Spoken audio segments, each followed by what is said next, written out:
উচ্চ মাধ্যমিক এডুকেশন বিষয়ে 100 নাম্বার তোলা একদম সহজ ব্যাপার। প্রিয় উচ্চ মাধ্যমিক শিক্ষার্থী বন্ধুরা, এডুকেশন বিষয়ে তুমি কিভাবে প্রিপারেশন নেবে, 8 মার্কের উত্তর লেখার জন্য ডায়াগ্রাম কিভাবে ইউজ করবে, চিত্র কোন জায়গায় কাজে লাগাবে, এছাড়াও 4 নম্বরের উত্তর কিভাবে লিখলে সম্পূর্ণ নম্বর পাবে, পরীক্ষার খাতায় তুমি প্রশ্নের উত্তর করবে না রাশি বিজ্ঞান থেকে গণিত বিষয়ের গণিত করবে, এছাড়াও থাকছে একাধিক বিষয়ের মনজ্ঞ আলোচনা। যদি তুমি ভিডিওটি প্রথম থেকে শেষ পর্যন্ত দেখতে থাকো, এটা 100% নিশ্চিত তোমার কাছে জলের মতো পরিষ্কার হয়ে যাবে সিলেবাস এবং এবছরের জন্য চূড়ান্ত গুরুত্বপূর্ণ প্রশ্নগুলি। তাছাড়া তুমি কোন স্ট্র্যাটেজি মেনে পড়াশোনা করলে, স্মার্ট ওয়েতে পড়াশোনা করলে তুমি সম্পূর্ণ নম্বর পাবে। দেখো শিক্ষার্থী বন্ধুরা, উচ্চ মাধ্যমিক তোমাদের যে এডুকেশন এক্সাম, এই এডুকেশনে কিন্তু খুব একটা বেশি পড়তে লাগে না, হাতে গোনা কয়েকটি বিষয় পড়তে লাগে এবং বেশ কিছু নিয়ম কানুন মেনে তোমাকে পড়তে লাগবে। তা অবশ্যই জানার জন্য ভিডিওটি প্রথম থেকে শেষ পর্যন্ত দেখতে থাকো। যদি তোমার হাতে সময় না থাকে ভিডিওটি তোমার জন্য নয়, কারণ দেখো কিছু পেতে গেলে তোমাকে সময় দিতে লাগে, তাই তোমার কাছে যদি সময় না থাকে ভিডিওটি স্কিপ করে যাও। আর যদি ভালো নাম্বার পেতে চাও, 100 পেতে চাও, ভিডিওটি তোমার জন্য। প্রথম থেকে শেষ পর্যন্ত দেখতে থাকো। ভিডিওটি ভালো লাগলে অবশ্যই একটি লাইক করে দিও, বন্ধুদের মাঝে শেয়ার করো, আর চ্যানেলে নতুন হয়ে থাকলে সাবস্ক্রাইব করে দিও। তো চলো শিক্ষার্থী বন্ধুরা, দেরি না করে ঝটপট সরাসরি চলে যাচ্ছি আজকে চূড়ান্ত গুরুত্বপূর্ণ একটি ভিডিও, 100 নাম্বার তোলার টিপস ও ট্রিক্স।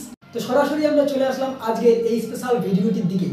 দেখো শিক্ষার্থী বন্ধুরা, প্রথমে আমরা আসি তোমাদের পরীক্ষায় এমসিকিউ থেকে একেবারে ব্রড কোশ্চেন পর্যন্ত আমরা সম্পূর্ণ বিষয় নিয়ে বিস্তারিতভাবে আলোচনা করব। দেখো তুমি যদি বিগত বছরের প্রশ্নপত্র দেখো, সেখানে কিন্তু প্রত্যেক বছর কোনো না কোনো ফুল ফর্ম অর্থাৎ পুরো নাম এসেই থাকে।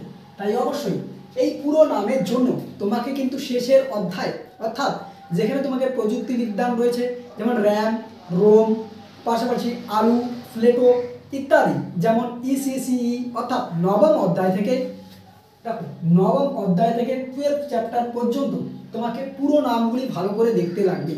অর্থাৎ সেখানে আইসিডিএস, ইসিসিই, এছাড়াও একাধিক এসইউপিডব্লিউ, এসএসএ, একাধিক ফুল ফর্ম রয়েছে। এই ফুল ফর্মগুলি তুমি একত্রিত করো, অর্থাৎ তুমি পরীক্ষায় কিন্তু এই ফুল ফর্ম থেকে মিনিমাম 3 থেকে 4 নম্বর কমন পাবেই পাবে।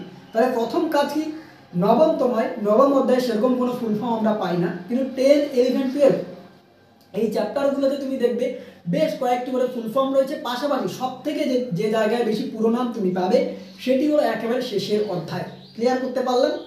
ওকে, তো প্রথম কাজ হচ্ছে তোমাদের ফুল ফর্মগুলো রেডি করা এই শেষ মুহূর্তে এসে।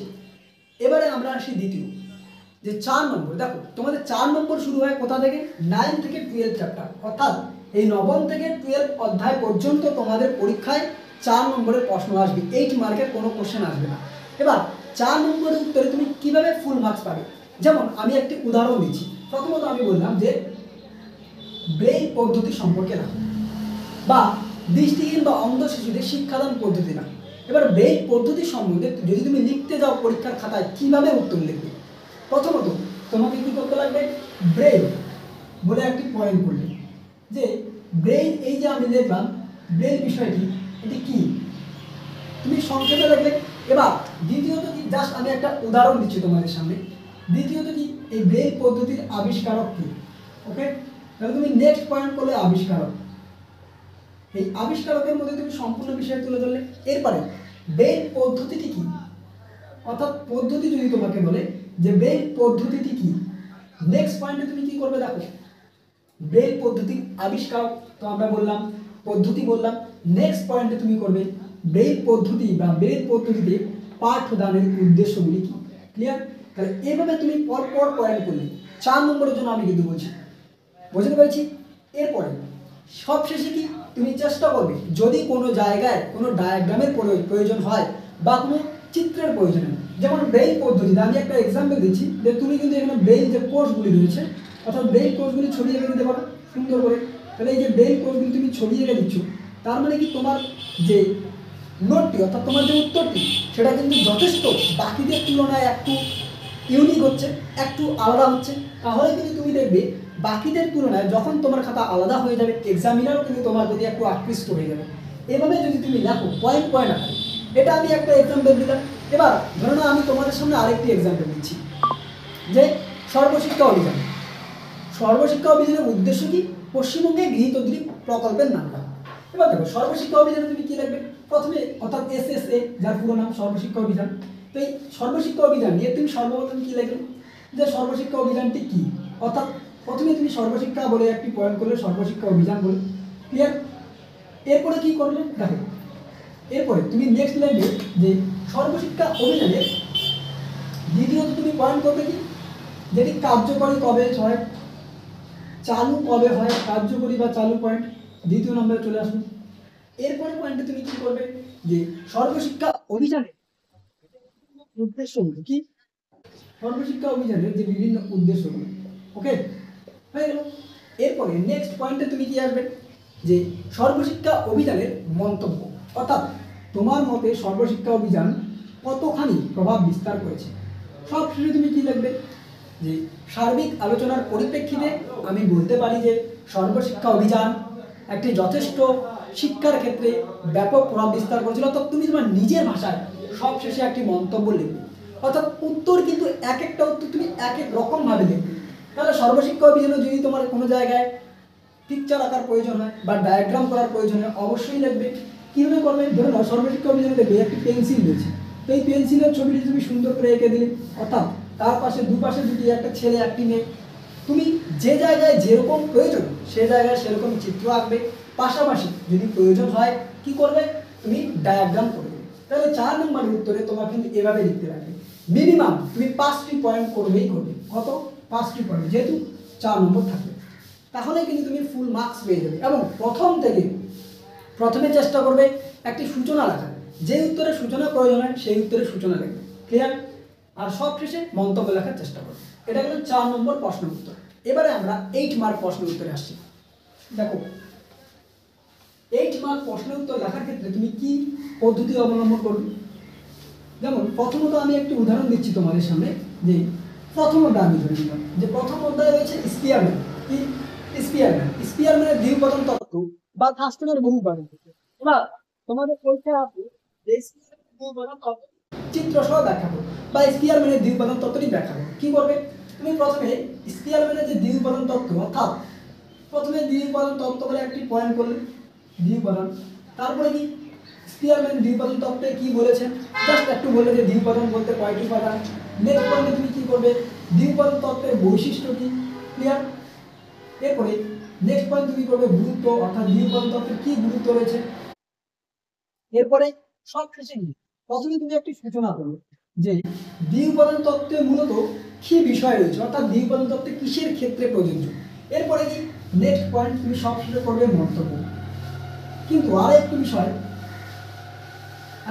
বলে দিই, যে এই যে আমরা বলছি যে কোনো বড় প্রশ্ন উত্তর লেখার ক্ষেত্রে তোমাকে সর্বপ্রথম সূচনা মাস্ট লিখতেই লাগবে, নেক্সট হচ্ছে মন্তব্য, ক্লিয়ার।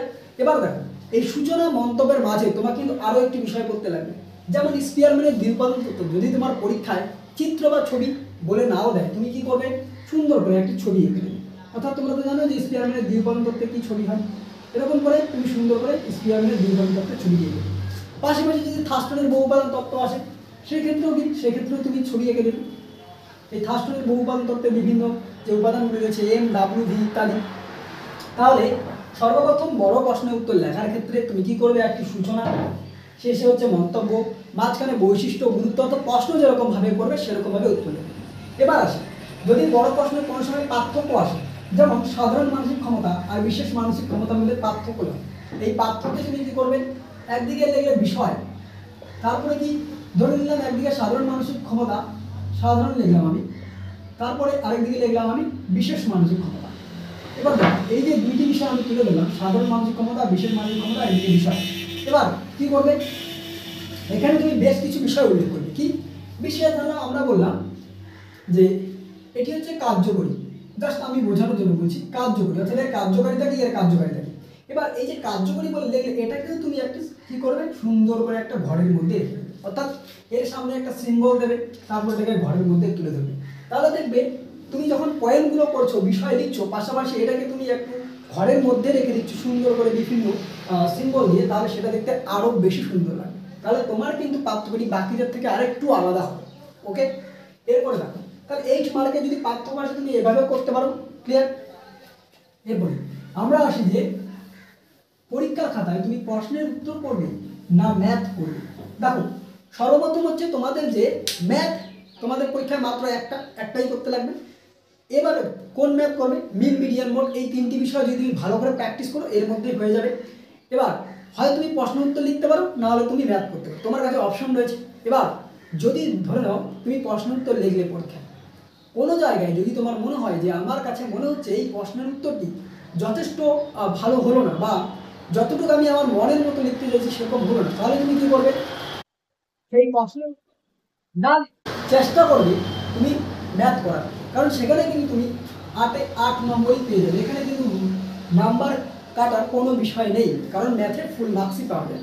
এবার উত্তরটি মনে হলো এক্সামিনারের কাছে সঠিক মনে হলো না, তাই তিনি কিন্তু 1 নম্বর বাই চান্স মাইনাস করেও দিতে পারেন।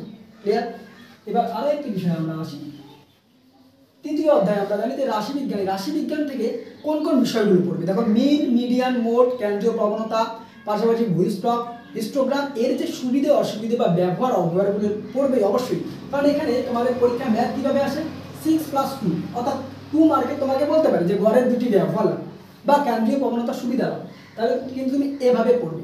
ওকে, এবারে আরও একটি বিষয় বলে দিই যে তোমাদের যে নবম অধ্যায় রয়েছে, এই নবম অধ্যায় থেকে এমসিকিউ এর জন্য কোনগুলি পড়বে? দেখো, নবম অধ্যায় থেকে বেশ কিছু পদ্ধতি রয়েছে, যেমন কম্পন স্পর্শদান পদ্ধতি, কোষ্ঠপাঠন পদ্ধতি, করপল্লব পদ্ধতি, সঞ্চালনমূলক পদ্ধতি। এই যে বিভিন্ন পদ্ধতিগুলো, কে কোন পদ্ধতির আবিষ্কার করেছিলেন, এটা কিন্তু ভীষণ গুরুত্বপূর্ণ, কে কোন পদ্ধতি আবিষ্কার করেছিলেন। এরপরে কমিশনগুলো আসে, যে স্বাধীন ভারতের বিভিন্ন শিক্ষা কমিশনগুলো, যেমন রাধাকৃষ্ণন কমিশন বা বিশ্ববিদ্যালয় commission, Kothari commission, Mudaliar commission বা মাধ্যমিক শিক্ষা কমিশন। এবার ধরে নাও তোমাদের পরীক্ষায় আমি এক্সাম্পল দিচ্ছি, মাধ্যমিক শিক্ষা কমিশন বা মুদালিয়ার কমিশন এসেছে। এবার এই মুদালিয়ার কমিশন বা মাধ্যমিক শিক্ষা কমিশনে বলা হয়েছে যে সপ্তপ্রবাহ তত্ত্ব। সপ্তপ্রবাহটা তুমি কীভাবে লিখবে? দেখো, সপ্তপ্রবাহ লেখার ক্ষেত্রে তুমি প্রথমে একটি সুন্দর করে ডায়াগ্রাম করবে। কি ডায়াগ্রাম? যে সপ্তপ্রবাহের মূল বিষয় লিখলে। এবার বিষয়ের পর কি তুমি এখানে কি বিষয়গুলো লিখছো? যেমন সপ্তপ্রবাহে 7টি ঐচ্ছিক বিষয় ছিল, আমি দিলাম যে গার্হস্থ্য। এই যে গার্হস্থ্য আমি দেখলাম এখানে কি কি বিষয়গুলো থাকে সেগুলো তুমি লিখে দিলে। ওকে, অর্থাৎ একটি সুন্দর ডায়াগ্রাম করে তুমি সপ্তপ্রবাহ বিষয়টি করবে। আশা করি বুঝতে পেরেছি। এরপরে দেখো আমাদের আর কি বিষয় থাকছে? আরেকটি বিষয় কি থাকছে? থন্ডাই। এরপরে আমরা আরেকটি বিষয় জেনে নিই, যেমন ধরো পরীক্ষার খাতায় তোমাদের এসেছে যে স্কিনার বক্সের পরীক্ষাটি বর্ণনা করো, অথবা থন্ডাইকের মুখ্য সূত্রগুলো। এবার স্কিনার বক্সের পরীক্ষাটা তুমি কী করবে? প্রথমে স্কিনার বক্স সম্বন্ধে লেগে, যে স্কিনার বক্স কি বা স্কিনারকে, স্কিনারের তত্ত্বটি কি, তার তত্ত্বটি তুলে ধরলে, তারপর পরীক্ষা বলে একটি পয়েন্ট করলে। ওকে, এই পরীক্ষা বলে পয়েন্ট করার পর সব শেষে তুমি কী করবে? স্কিনার বক্সের অবশ্যই যে চিত্রটি, অর্থাৎ সেই চিত্রটি তুলে দেবে। তুমি শেষেও করতে পারো, মাঝখানেও করতে পারো। ওকে, এরপরে থন্ডাইকের যদি মুখ্য সূত্র আর গৌণ সূত্র আসে, দেখো থন্ডাইকের মুখ্য সূত্র গৌণ সূত্র তুমি অবশ্যই ডায়াগ্রাম করবে, তাহলে ফুল মার্কস পেয়ে যাবে। প্রথমে তুমি লিখবে থন্ডাইকের সূত্র বলি। ওকে, তাহলে থন্ডাইক লিখলে এরপরে কি একে 2 ভাগে ভাগ করবে, একটি হলো মুখ্য আর একটি হলো গৌণ। এবার এই মুখ্য আর গৌণ লিখলে, এবার এই মুখ্য আর গৌণ সূত্রগুলো লেখার পাশাপাশি তুমি এটাকে আবার ডায়াগ্রাম করবে, অর্থাৎ মুখ্য সূত্রগুলো কি, গৌণ সূত্রগুলো কি। এরপরে নেক্সট একের পর এক পয়েন্ট করে যে মুখ্য সূত্রে কি কি বিষয় রয়েছে, অর্থাৎ মুখ্য সূত্রের ধরলাম আমি রয়েছে যে ব্যবহার অব্যয় সূত্র, তুমি আবার পয়েন্ট করলে ব্যবহার অব্যয় সূত্র। পাশাপাশি যখন তোমাকে এরকম কোনো সূত্র ব্যাখ্যা করতে দেবে, তুমি চেষ্টা করবে সব সময় একটি করে এক্সাম্পল, অর্থাৎ উদাহরণ দেওয়া। যেমন ব্যবহার অব্যয় সূত্র তুমি লিখলে সঙ্গে সঙ্গে তুমি একটি উদাহরণ প্রয়োগ করে দেবে, তাহলে কিন্তু তুমি ফুল মার্কস পেয়ে যাবে। ওকে, তো আমি অনেক বিষয় তোমাদের বলে দিলাম, পাশাপাশি আরেকটি বিষয় বলে দিচ্ছি যে অর্থাৎ দ্বিতীয় অধ্যায়ে যেখানে তোমাদের বিভিন্ন স্কিনার, প্যাভলভ, থন্ডাইক, গেস্টলবাদী যারা রয়েছেন প্রত্যেকের কিন্তু কে কোন বিষয়ের উপর পরীক্ষা করেছেন, তাদের তত্ত্বগুলো কি, প্রাচীন অনুবর্তন তত্ত্ব, সক্রিয় অনুবর্তন তত্ত্ব, এই বিষয়গুলি ভালো করে প্র্যাকটিস করবে। ওকে, ইতিমধ্যে আমরা যে তোমাদের মাত্র 10টি বা 12টি প্রশ্ন প্র্যাকটিস করতে লাগবে তার সম্পূর্ণ সাজেশন আপলোড করেছি। এছাড়াও আমরা উত্তর সহ তোমাদের সামনে আপলোড করবো। আর দেখো, পরীক্ষার খাতা সাজানোর ক্ষেত্রে তুমি সর্বপ্রথম চেষ্টা করবে 4 মার্কস ভাবে সুন্দর করে লেখা, সম্পূর্ণ মার্জিন করলে, মার্জিন করার পর কি ধরে নাও তোমার একটা উত্তর কমপ্লিট হয়ে গেল, যা সর্বশিক্ষা অভিযানের উদ্দেশ্য। পাশাপাশি তুমি সুন্দর করে একটি লাইন দিয়ে দিলে, অর্থাৎ যে এখান থেকে উত্তরটি তোমার কমপ্লিট, তারপর তুমি আরও একটি লাইন দিয়ে দেবে, পরের উত্তরটি কমপ্লিট। এতে বা তুমি লাইনটি বিভিন্ন রকমভাবে দিতে পারো, এতে তোমার খাতাটি আরও বেশি সুন্দর মনে হবে। ওকে, খাতাতে পরপর 4 4 তারপর 8 মার্কের কোশ্চেনগুলো সাজাবে। ম্যাথ করার ক্ষেত্রে তুমি অবশ্যই খুব সুন্দরভাবে ধীরে ধীরে করবে, যাতে কোনো জায়গায় পয়েন্টে ভুল না হয়। ক্লিয়ার? তো এরপরে দেখো, আমি যে কিছুক্ষণ আগে বললাম 10 থেকে 12টি প্রশ্ন, এই 10 থেকে 12টি প্রশ্ন আমরা অলরেডি প্রোভাইড করেছি। না দেখে থাকলে অবশ্যই আমাদের ডিসক্রিপশন বক্সের লিঙ্কে ক্লিক করে অথবা প্লেলিস্টে গিয়েও দেখে নিতে পারো। ওকে, তো চলো শিক্ষার্থী বন্ধুরা, আজকের এই ভিডিওটি এ পর্যন্ত। এছাড়াও আমরা সম্পূর্ণ সাজেশন উত্তর সহ তোমাদের সামনে আপলোড করার চেষ্টা করছি। খুব শীঘ্রই আমরা আপলোড করব এডুকেশন বিষয়ের সম্পূর্ণ 4 মার্কস 8 মার্কের উত্তর সহ সাজেশন। ওকে, এছাড়াও এমসিকিউ এসিকিউ বিষয়ের সাজেশন খুব শীঘ্রই আমরা আপলোড করছি। তো দেখা হচ্ছে অন্য কোনো এক ভিডিওতে। ততক্ষণ পর্যন্ত পৌঁছে থাকো, জানতে থাকো এবং অবশ্যই আমাদের পাশে থাকো।